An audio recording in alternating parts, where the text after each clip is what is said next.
Good morning সবাইকে। অমৃতসরে আজকে আমাদের ফার্স্ট ডে, আর ফার্স্ট ডে গেট রেডি করছি কারণ একটু পরেই যাব আমরা ঘুরতে।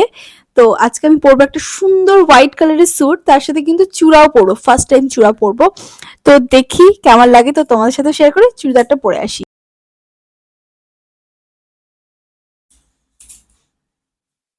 ফার্স্টে বলো এই স্যুটটা কেমন লাগছে? সব থেকে বেস্ট পার্ট হলো এই স্যুটের এখানটায় সুন্দরভাবে কিন্তু এরকম দড়ি দিয়ে বাঁধা যাবে, এই যে এই রকম। আর পুরো স্যুটটা এত সুন্দর, এখানে ভরাট কাজ। আমার মনে হয়েছে অমৃতসরে পরার জন্য, মানে ডেতে পরার জন্য তো এর থেকে বেস্ট আউটফিট হতেই পারে না।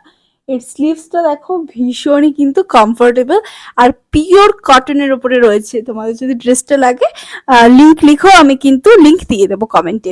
তো চলো এবার হচ্ছে একটু মেকআপ করাই, একদম হালকা পাতলা মেকআপ করব কারণ যেহেতু সারাটা দিনের ব্যাপার রয়েছে আর বাইরে ভীষণই রোদ দেখলাম।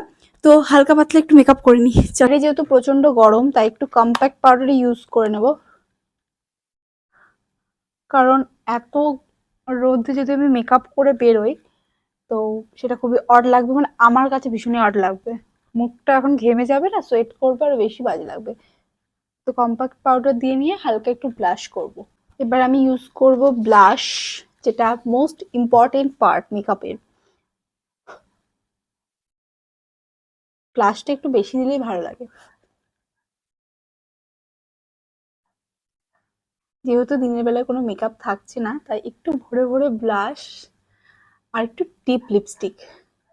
যদিও আমি ডিপ লিপস্টিক আমার মুখের সাথে যায় না, তবুও আজকে ডিপ লিপস্টিকই দেবো।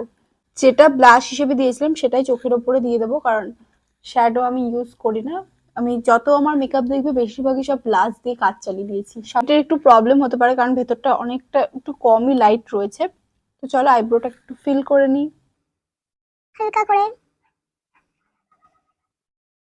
এবার ইউজ করব মাস্কারা।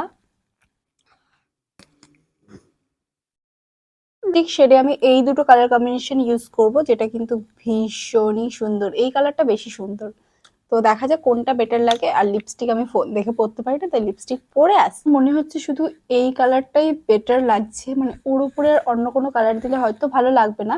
বাট যেহেতু আমার ড্রেসে একটু পিঙ্ক শেড রয়েছে তাই ভাবছি একটু পিঙ্ক শেড দিয়ে দেখি, না হলে আবার ক্লিয়ার করে দেবো। আই থিঙ্ক এটাও কিন্তু বেটার লাগছে। আমি দড়িগুলো বেঁধে নিই। পাও এটার জন্য আমার মনে হচ্ছে বেশি ভালো লাগছে। পুরো ফুল কুর্তা সেট যখন ওড়নাটা নেবো না আরো বেশি ভালো লাগবে। এটা হচ্ছে ওড়নাটা, ওড়নাটা পুরোটা কিন্তু অর্গানজায় রয়েছে। এই ওড়নাটা দিয়ে যখন আমি ক্যারি করবো আরো বেশি ভালো লাগবে। মেকআপ আমার ডান।